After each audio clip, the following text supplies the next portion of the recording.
ఉంది. మన్నటి గెలుపు సెమీఫైనల్సే. 2023 తెలంగాణలో రాష్ట్ర ప్రభుత్వాన్ని ఏర్పాటు చేయడం అంటే నేను పిసిసి అధ్యక్షుడిగా ముందుకు నడిపించింది, సిఎల్పిగా బట్టి విక్రమార్క గారు నడిపించి గెలిపించింది సెమీఫైనల్స్ మాత్రమే అని నేను చెప్పదలుచుకున్నా. వాస్తవంగా ఫైనల్స్ 2029లో ఉన్నాయి. ఢిల్లీ ఎర్రకోట మీద మువ్వన్నెల జెండా ఎగిరేసినప్పుడే, నరేంద్ర మోడీని ఓడించి రాహుల్ గాంధీని దేశానికి ప్రధానమంత్రిని చేసినప్పుడే ఈ దేశంలో మనం ఫైనల్స్ గెలిచినట్టు మిత్రులారా. అందుకే మిత్రులారా, 94 నుంచి 2004 వరకు 2 సార్లు టీడీపీ గెలిచింది. 2004 నుంచి 2014 వరకు 2 సార్లు కాంగ్రెస్ గెలిచింది. 2014 నుంచి మొన్నటి ఎన్నికల వరకు టిఆర్ఎస్ 2 సార్లు గెలిచింది.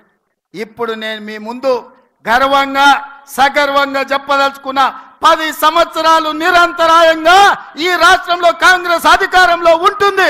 2029 పార్లమెంటు ఎన్నికల్లో తెలంగాణ రాష్ట్రం నుంచి 15 పార్లమెంట్లు గెలిపించి రాహుల్ గాంధీని ప్రధానమంత్రిని చేసినప్పుడే మనం ఫైనల్స్ గెలిచినట్టు. అప్పటి వరకు ఎవరు విశ్రమించొద్దు, ఎవరు సెలవు తీసుకోవద్దు, ఎవరు నిరాశ చెందొద్దు. మనందరం సమన్వయం చేసుకోవాలి.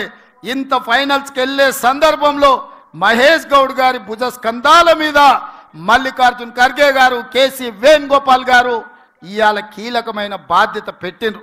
నాకు సంపూర్ణమైన విశ్వాసం ఉంది మిత్రుడి మీద. ఖచ్చితంగా కార్యకర్తలకు అందుబాటులో ఉండి రాహుల్ గాంధీ గారిని ప్రధానమంత్రిని చేసే వరకు అహర్నిశలు కృషి చేసి కష్టపడి కాంగ్రెస్ను తెలంగాణలో గెలిపించి 15 పార్లమెంట్లు ఢిల్లీకి పంపించే వరకు మేమందరం సమన్వయంతో పని చేస్తూనే ఉంటాం.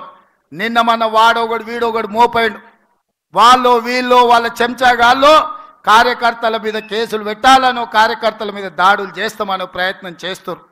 మన ఇంటికి వస్తామని చెప్పారు, కానీ మనోళ్ళే వాళ్ళ ఇంటికి పోయారు.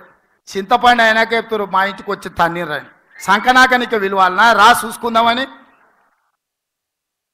అందుకే నేను చెప్పిన, నేను లేను, శాంతి భద్రతలు వస్తానే చూసి శాంతి భద్రతలను సరిదిద్దండి అని చెప్పిన.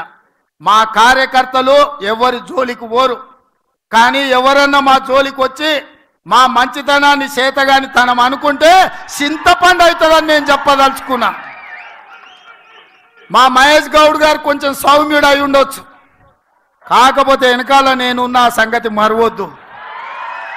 ఎవరన్నా ఏదన్నా అధ్యక్షుడిగా సౌమ్యుడు వచ్చిండు, మా ఆటలు సాగుతాయి, ఊర్లలో మా ఇష్టం వచ్చినట్టు చేయొచ్చు అని ఎవరన్నా అనుకుంటుర్రేమో.